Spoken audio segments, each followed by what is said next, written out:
Good afternoon, everyone. My name is Rodrigo Ares from UNIFORM-Agri, Spain. Thanks for joining us here today and welcome to this webinar with Mr. Hans Vromans. Before giving the floor to my colleague and to the speaker, I would like to give you some technical tips about how the webinar and the platform work. So first of all, please take into account that your microphone is unmuted. However, if you have questions during the webinar, we will answer all of them at the end of the session. You can write them in the question box.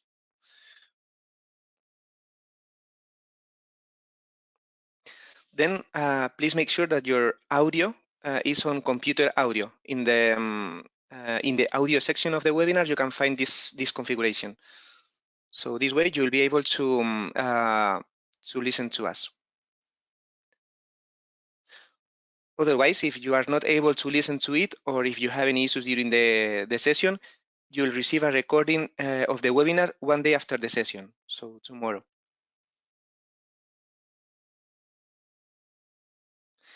Well, now I will let my colleague do the introduction of the webinar and of the speaker. So please, Marilu. Hi, everyone. I'm Marilu from UNIFORM-Agri, Italy, and we are very glad to have today Hans Vromans as a speaker of this webinar. Hans is a consultant from ABS Global and is currently using a UNIFORM-Agri consultant version, a special one, just ABS branded. Just for you to know, he is using the normal and version of the consultant version of UNIFORM-Agri, but we have currently also a new version in cloud. If you want to have other info about it, just let us know or just check our website. And now I will give you the floor, Hans, please. Okay, good afternoon, everybody.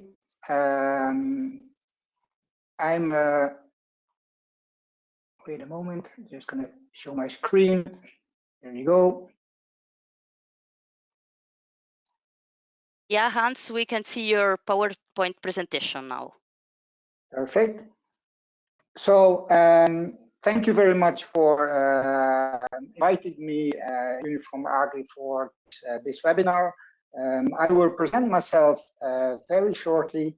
It's not very interesting to talk about me or what I do.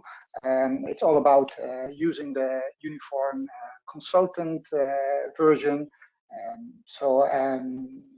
As they said, I work intensively with the program during my job at ABS, and I want you to show a bit the tricks I have learned in the last few years working with the program. So my name is Hans Vromans. I am born in the Netherlands.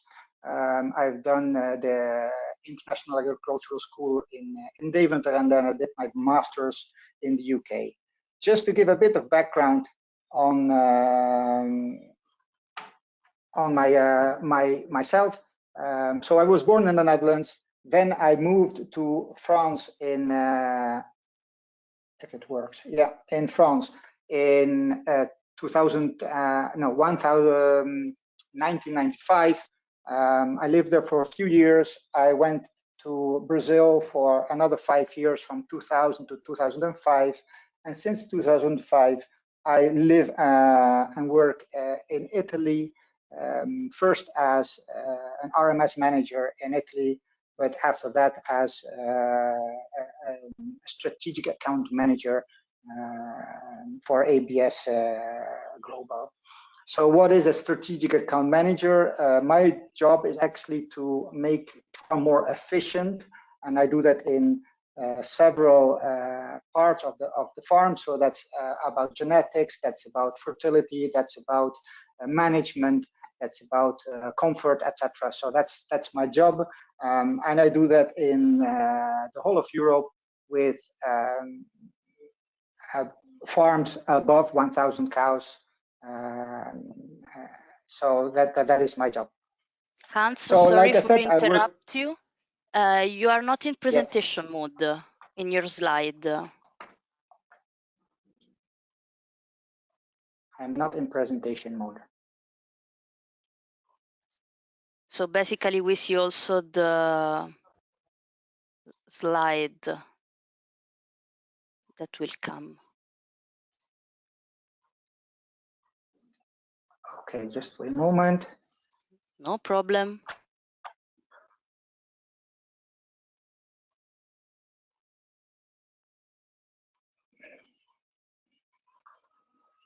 There you go. Now it should be better. Not yet. Correct? Yeah, it's just loading now. Now it's perfect. Thanks a lot. Okay, okay. So, like I said, I work for a company called ABS, which is part of a huge group which is called GENUS PLC, which is also the owner of PIC. PIC is the number one sow or pig breeding company in the world. So we are number one on the bovine side with ABS and number one on the pig side with PIC. Like I said, a very short introduction because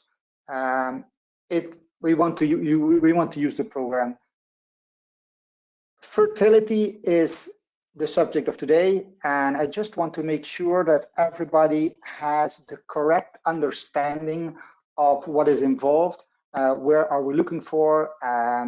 What do we want to see? And where we can intervene or interfere in the fertility. So everybody knows that cows leave the herd, and cows should actually leave the herd on one point, which is that they are finished their life in giving milk. So they should leave on age. They should leave on when they are finished their productive life. But in fact, that's not the case. They actually leave on reproductive mastitis or lameness. So there are the three main issues, and like you can see here in the National Animal Health Monitoring System, USDA, reproduction is number one. So that's where we're going to concentrate on today. How can we see where the pain points are in the fertility in the farm using the UNIFORM-Agri program? So what are we going to look at today? We're going to look at historical KPIs. Then we're going to look at actual KPIs. So historical KPIs is everybody knows about them in the world and everybody speaks about them, but they're actually not the right figures to look at. And then we look at actual KPIs, which we can actually find in the program and where we have to monitor instead of looking at the old ones. So the old ones are straws per pregnancy, calving interval, conception rate, breeding cost, and culling rate. They're all influential,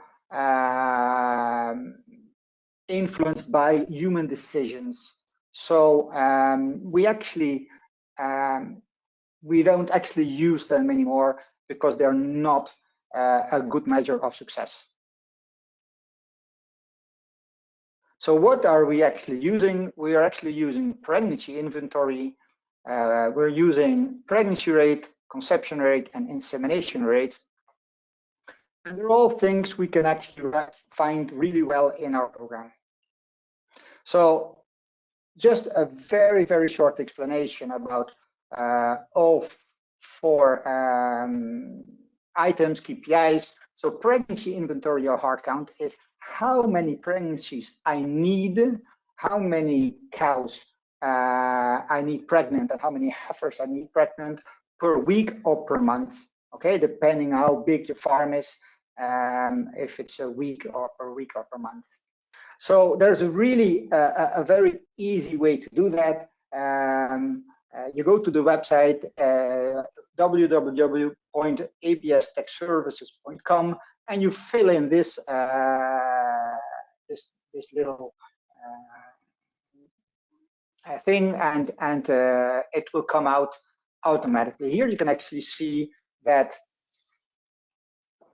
at this case, it is 13 adults per month and 4 heifers per month or per week. We can actually find it here. So this is for a herd size of 200.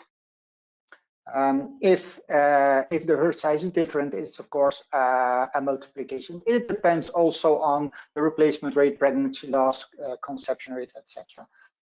But it's just an easy way to do it even easier. You can actually do around 7% of the herd should be pregnant each month to have enough replacements for the next generation. Okay, insemination rate is quite important because insemination rate is a lot of times confused with heat detection rate.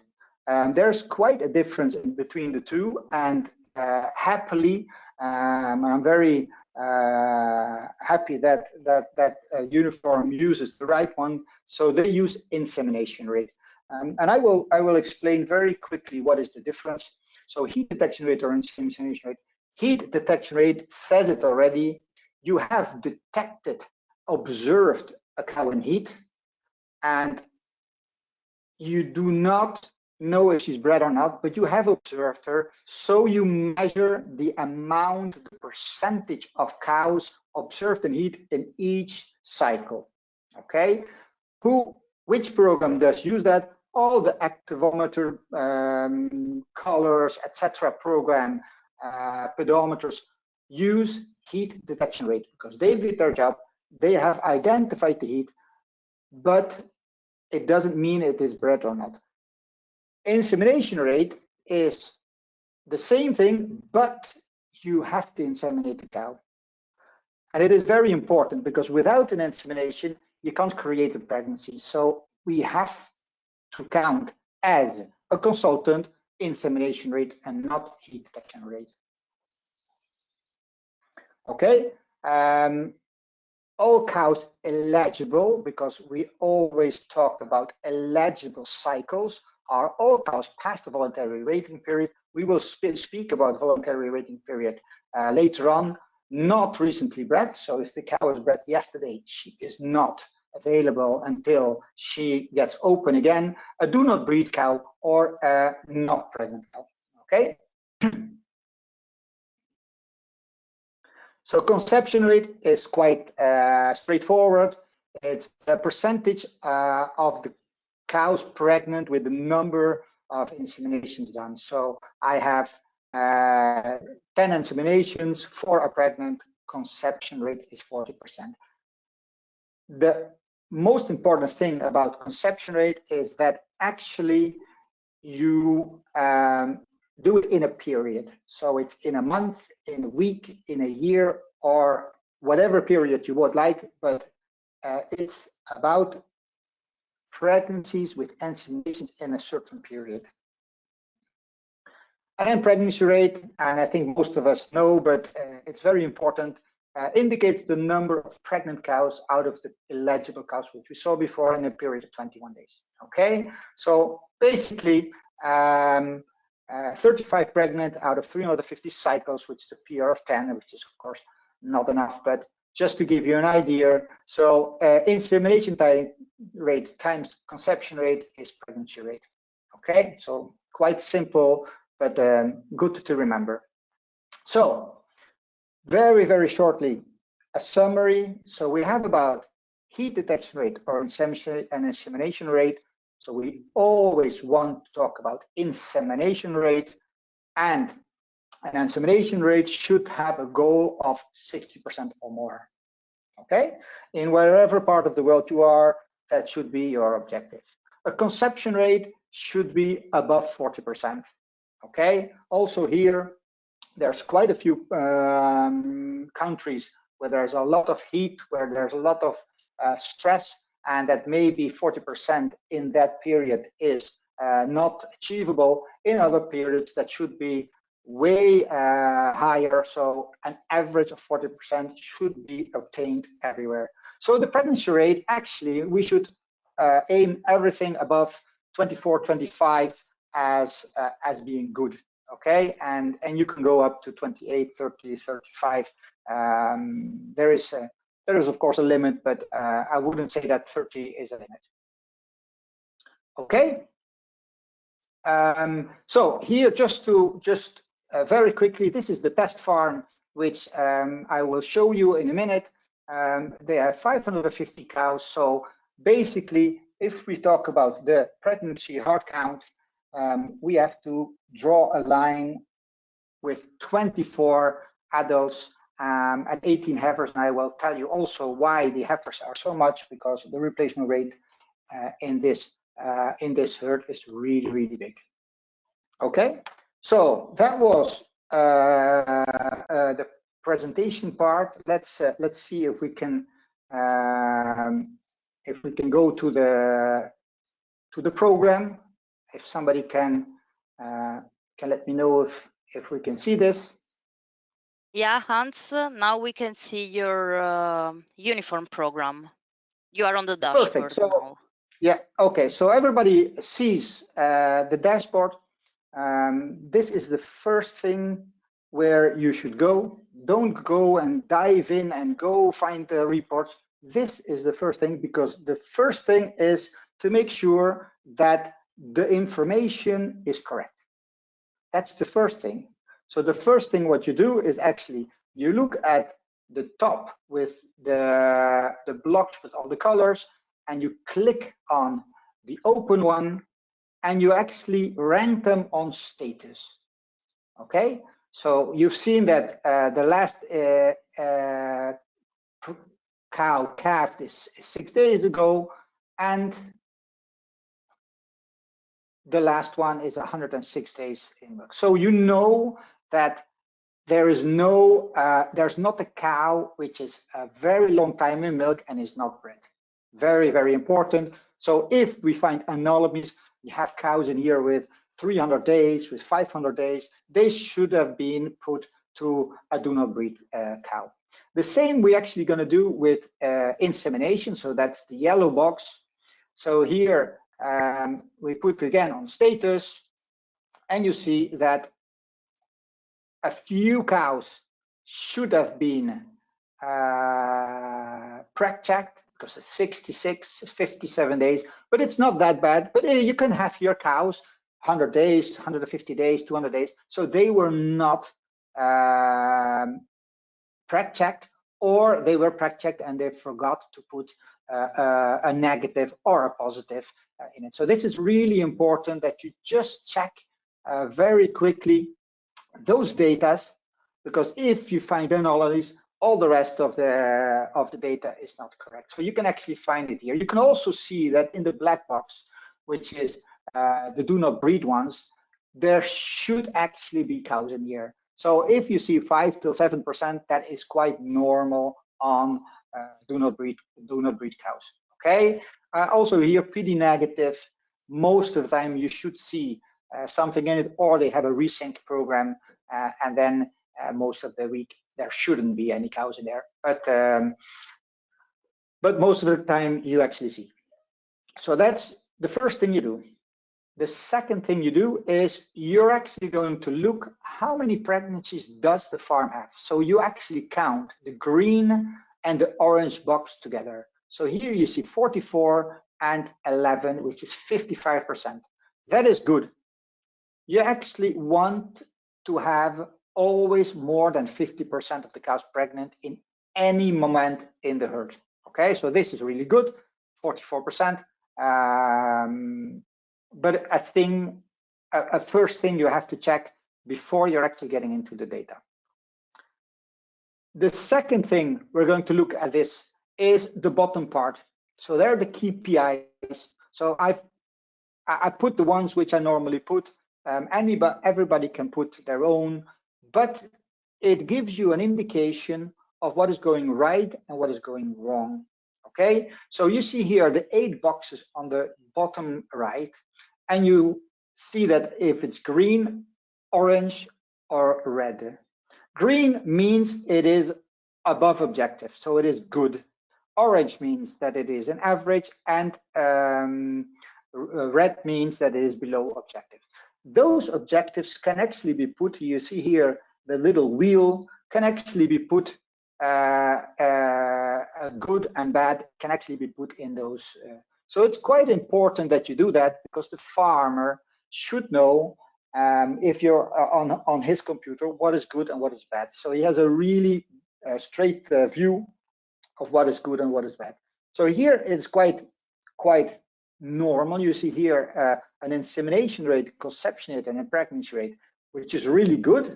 You have an overall pregnancy rate from 38.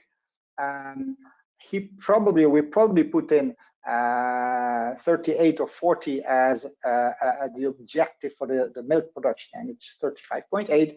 But you also see in the red box that the calving age of the heifers is 28.1. Okay, so you see the little one, that's the last month, and you see the big one, which is the current month. And you see that absolutely that is worrying. Having cows calving at 28.1 months on average, it's way too much. Anybody can have his objective, but I would say 23, 24 months would be an objective in the world. Okay, so another thing which is very important to do on the computer of the farmer or of your own consultant version, to put in the right objectives, to have a straightaway a really good view where to look. So here basically we're going to look straight away at the calving age of the heifers, if that's a short visit, and otherwise you will you'll dig in later on. Okay, so that is the second thing we have to do before we're actually entering the data. So then we actually go into the section where we want to go. So you use the cow head, you use fertility, and then you actually use the first thing, which I normally do, is to look in an insemination analyzer. So it's number 7. You can also go to number 1 and have a really nice overview. But basically what you get there is a lot of the old figures like calving interval, etc., and not a lot of the new figures. So if you look at this block, we have to load it. You will actually see the days in milk to the first service, okay, which is the efficiency of the first service. I think most of you will already know, but just for the matter of people who do not know, green means that it is pregnant, and red means that it is not pregnant. So basically, what you see here is there's too much red cows in the later section of this graph. But basically, the first thing we see here is that the voluntary waiting period of this farm is wrong. You will actually see that the voluntary waiting period is set at 55 days, which is the blue line, but basically they start breeding at 40 days. So we have to correct this, because automatically those cows will be put into the first cycle while he actually starts breeding at 40 days. So we go into properties and we're going to put 40 days as the voluntary waiting period. We're going to save the setting, and hop, here you go, the blue line goes down. This will actually affect all the figures we have just seen on the first page. Okay, there's another way to do that, which is in the settings. So everybody has his own ways, but this has to be changed, otherwise all the data is not correct. You also see the red line. The red line is 100 days, and we could put it at 90 days, 100 days, doesn't matter that much. But that's the moment actually that you want 95% of the cows inseminated. So in this case, you actually see that between 40 and 70 days, most of the cows are inseminated, a few later, and the rest is all, there's very few above the red line. So this is really good, okay? I would say, you know, above the line, they are red, so they're not pregnant. I would put in probably a protocol or something just to make the cows bred before that 100 days in. Okay, so this is the first thing which I would look to see again if data is correct and how the first insemination is working. If there's too much red, we should look at transition management. We should look at things after calving to see how we can improve, or we can actually change the voluntary mating period to a bit later to make sure that the conception rate in that service is better. Okay, so first thing is that. So then we go back and we go to 11 fertility KPIs. And basically all the time, the first thing is the insemination rate and the pregnancy rate. But I would first go to the fourth one in that row, and that's the pregnancy heart count. Not a lot of people use it, but it is really important. This is exactly what I said in my presentation, how many cows are pregnant each week. Okay, remember we had the count which was 24, so that's each week 6. So we sort of have to draw a line at 6. You will see that this is weeks pregnant on the bottom, that from 6 weeks until about 30 weeks ago, all the time we have 6 or more. So that's really, really good. Before, it was actually a few times below the 6, 5, even a 3. So that's a period where it didn't work really well.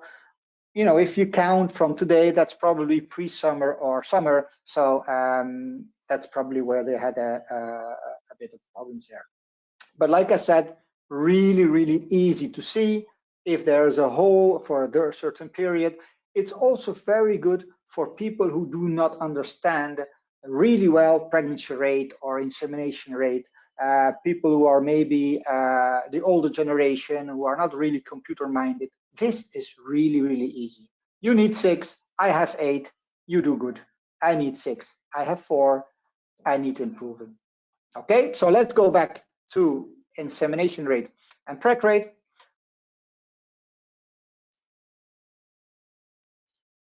We have to go to 40 days.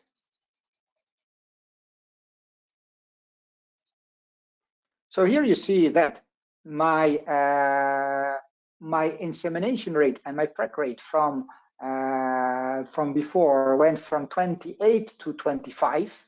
So the change in voluntary mating period did have quite an impact on the pregnancy rate. Okay, so here the first thing you do is you look at the calendar date, the insemination rate, and the preg rate. Okay, and you can actually see in this case 65.2, so that's well above our objective, and 24.6, which is in objective. Okay, so fertility in the cows in general is good. On the right side, you have actually also the same figures in a graph, so it is really easy to see that. So we have a conversion consultant version. On the bottom, you actually see filter. Okay, and if you click on the filter, you can actually get first lactation, second lactation, and third lactation and older. This will actually give you a good impression if first lactation animals are doing better or worse than older cows. Most of the time, we'll actually see that first lactation keeps the data up because they have better fertility, less stress, etc., than older cows who also have a dry period, which the first lactation do not have. So most of the times we'll see most of the problems occurring in the second lactation animals. This farm in particular, we have seen that 46% were first calvers, so the data is actually quite influenced by them. So for example, if we just take the first calvers out, we actually see that all of a sudden the average dropped to 21.7. It's still not bad, but now all of a sudden we are looking for some improvement, and we have some periods where we are at 16 or 18. And we have to find out what happens. Go back to all the cows. So the same thing, here you have grouped by calendar date. You can actually put that also by days in milk. Okay, so days in milk. So here we start with the 40 to 60 days. So there are 7 cows inseminated before the 40 days. You see that that's 100% IR. So now you understood why the PR was higher before, because all those animals just get 100% ER. And then we have 62, 62, 65. So that's really good. And also the first 2 are a bit lower than the 3rd, 4th, and 5th. You can actually see it in the graph a lot better. So until 80 days, the pregnancy rate is about 10 points less than. So this is a point where you start digging, where you start looking at, what is happening. So actually what you do is you're actually going to go later on to look at the conception rate of those cows, because the ER, the insemination rate is correct.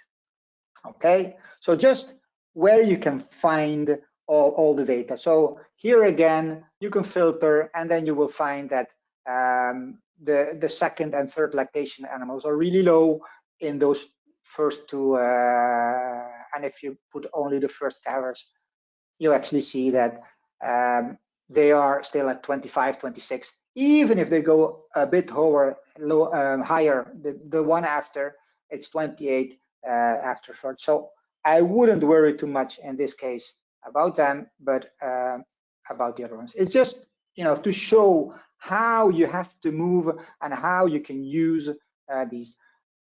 Also here you can actually see calved. Okay, you can actually look at the young stock. I rather look at the young stock with conception rate than with ER and PR, because of the moment we start inseminating, but it is possible to do that. Okay, so this is ER and PR. Let's go to conception rate. So here the next one on the top is conception rate.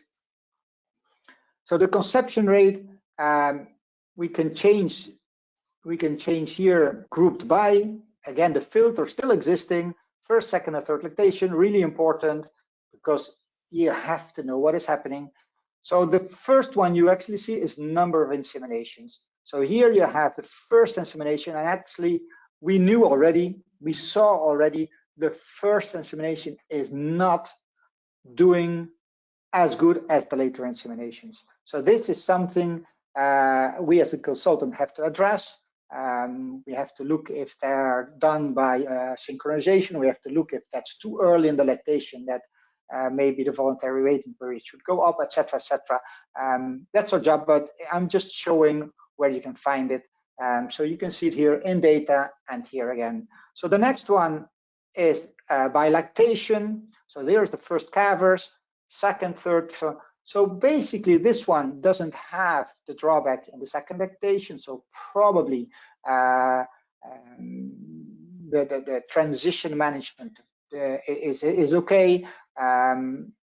All the cows have quite good or really good conception rates. They're all on average 39.4%, so the 40% which we you can see that the first calvers are higher, which is very normal.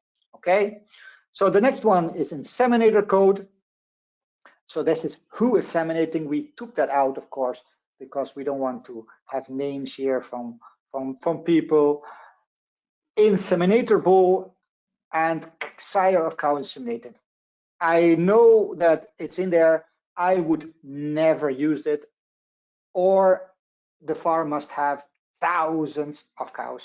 There is never in any way we can get reliable data on inseminations when we have below 2,000 cows.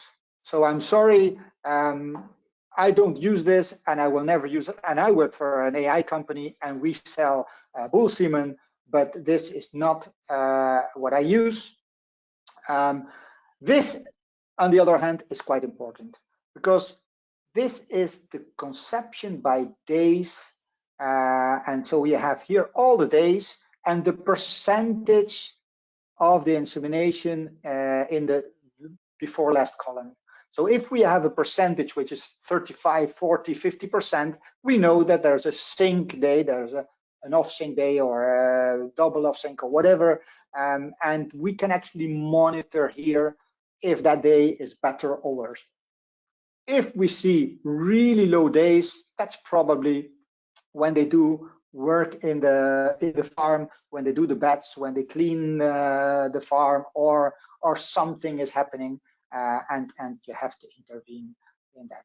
Okay, but basically what we have to look at is this, and we already found out, is the conception rate by cycle. And here you see that the first two cycles are much lower than the later cycles. Okay, at 80 days they're actually at 53 and 44. So this is where we actually start looking at when should the first breeding start.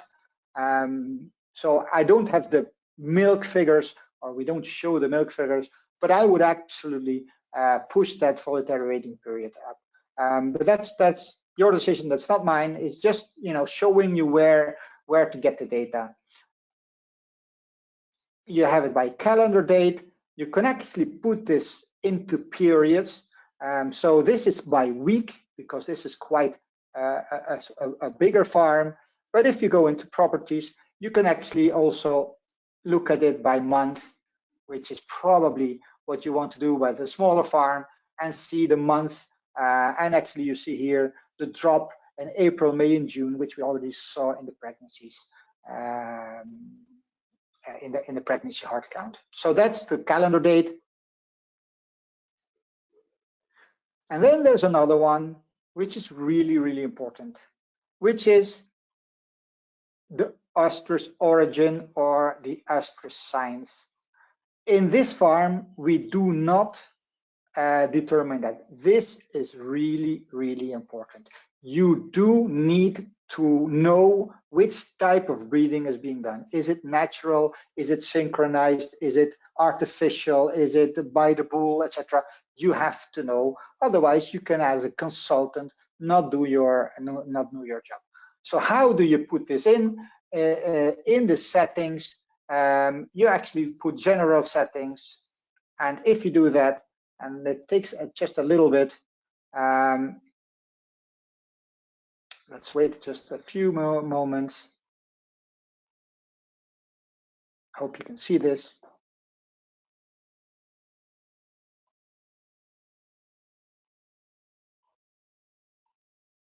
You can actually see here, register ostrich signs.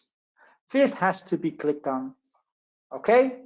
And then, okay. This is also where the other one where you can actually change the voluntary waiting period, okay? So here you got voluntary waiting period. Oh, sorry. Voluntary waiting period. You make it 40 days. And okay, so now you have actually, for the next breeding, you will get ostrich signs. And so actually, as a consultant, you can start monitoring if synchronization program, prostaglandin or whatever is working.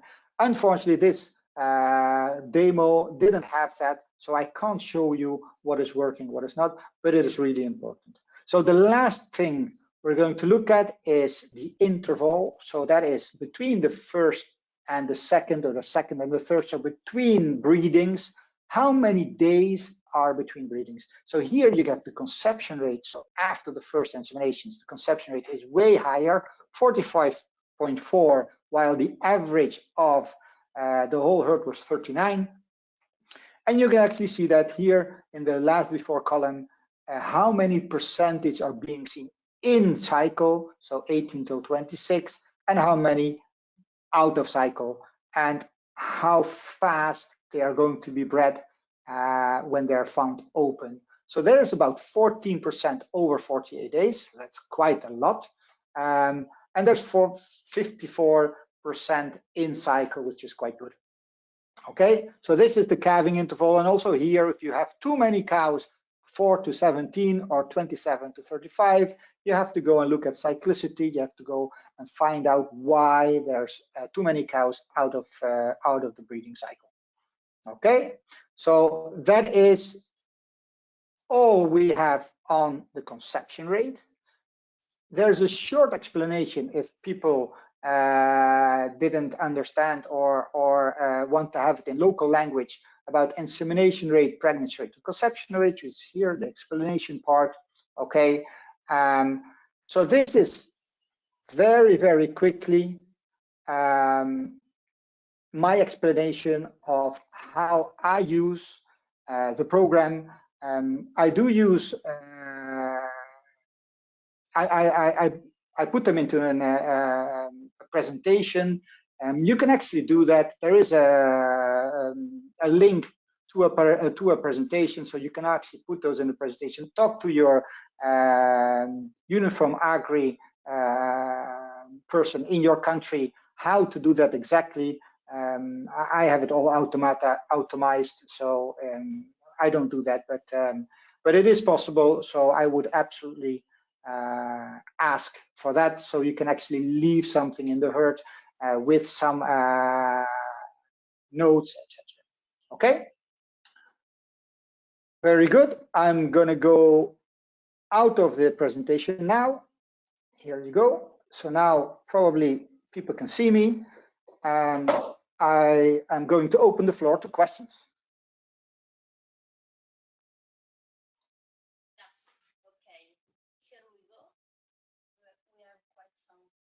Marilu, we cannot hear you very well.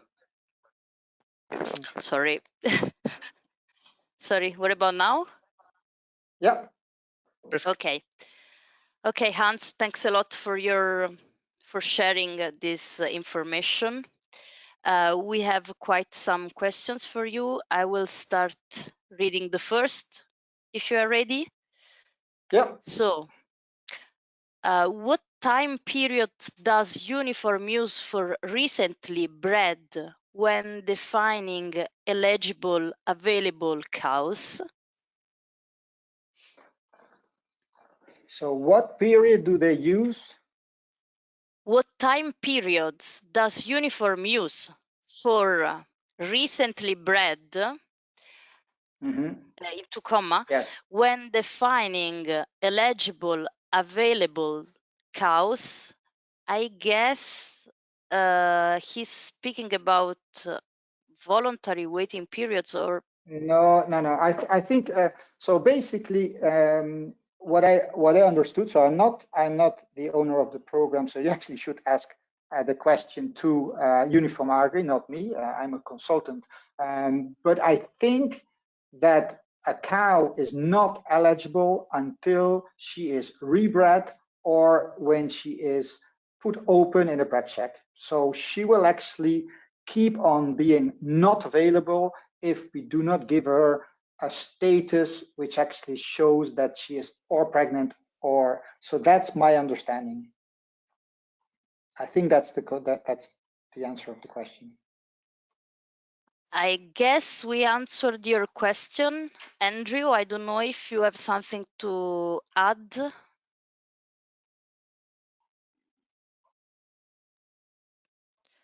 No, I don't think so. Doesn't look like. I'm gonna go for the next question. Hans, thanks a lot for the presentation. The next question is about the optimal voluntary waiting period. So which one is the optimal voluntary waiting period for It's a nice question, because I think in almost all the farms we get the question, or they ask me the question. So it doesn't exist an optimal voluntary waiting period. It is actually the moment the cows start to become pregnant. So it is basically the cows are going to tell you what is the optimal. So if at 40 days cows become pregnant above the line you have put, so which is 40, 43, 45% conception rate, you can actually start breeding cows then. If that's not happening, as in the example, we have to move the voluntary waiting period up. Also, milk is important. If you're really, really high milk herd, you probably want to breed a bit later, just to make sure that they can have the full potential of the milk production. So it's a multifactorial thing, but basically it's not our job to decide. It's the cows who are going to tell us when they are ready to be bred. So I have farms which I follow, which do 40 days, and I have also one who does 100 days. And both of them are right, and both of them have great data. So there is no such thing as optimal. Currently, what I would say, without knowing anything, I would pick 60 days as my voluntary waiting period, not before. Okay, thanks a lot, Hans. Next question. This person wants to know if we can see conception rate forecast and to use ID for the levers. So again, I want to ask if we can see conception rate forecast to use ID for the levers. I guess. Would it be to use it? I guess he wants to have the forecast of calvings with the historical conception rate. I don't think it's in the program.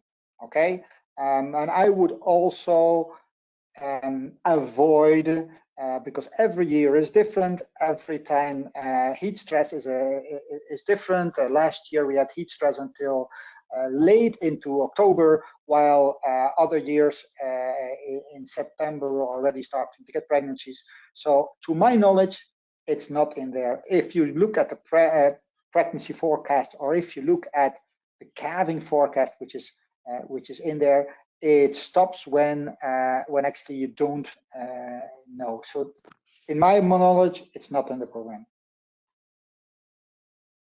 Okay, thank you, Hans. We do have another question. Can I inseminate? This person wants to know if it's possible to inseminate one time a day, or if it's better, or if he should inseminate more times per day, more than once. No, it's absolutely possible to inseminate one time a day. Modern breeding programs are one time a day. So the 2 times a day or more times a day is actually coming from 2 sources. One is a very, very old AMPM rule, which we all learned in our insemination course, which is from the 40s. Until 69, that was true.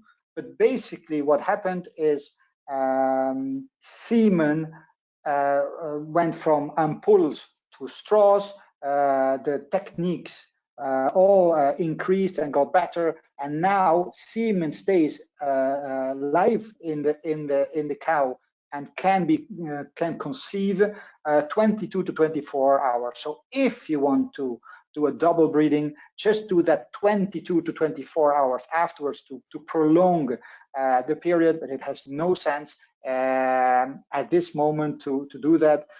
The second reason why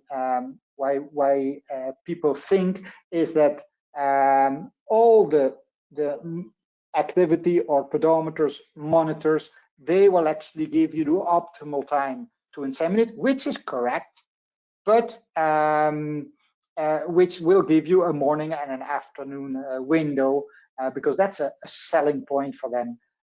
I can tell you I have done an RMS service here in Italy with 55,000 cows, and we inseminate once a day, and there's no such thing that we had worse results than with 2 times a day inseminating. So now you can easily do that 1 time a day. Better to do it a bit earlier than too late, because too late is too late. Okay, thanks a lot, Hans. Next question. Is there an optimal replacement cal rate? Yes, actually there is. So yes, we talked about the replacement rate as not being a good measurement, because we actually decide to eliminate the cow, which is, if it is involuntary, it is a problem, and if it's voluntary, you can actually play with it. So in this example, we actually saw there's a lot of first calvers, which actually is not optimal, because the optimal is actually done by 2 measurements. One is the cost of a replacement heifer, so the replacement heifer has to pay for itself. But the other hand is the genetic opportunity you have. So the next generation is better than so at a certain time, the heifer which comes in is better than the 4th, 5th, or 6th calver, which can be culled. Okay, so the optimal replacement rate is done by a professor from Florida, which is called Albert de Vries, and it's between 25 and 28%. Okay, so the optimal replacement rate, balancing the two, is around 27, 28%. Very good question. Thanks, Han. Well, next question is regarding the abortion cost. So the person is asking if it's possible with UNIFORM to calculate the abortion cost. So he probably has Dairy Comp, which is the one who does. I never saw it. I'm not going to say it's not in there. I know they have the costs in there. They have a module which is about economics. I never used that, so I'm going to pass. You have to ask UNIFORM. I'm sorry.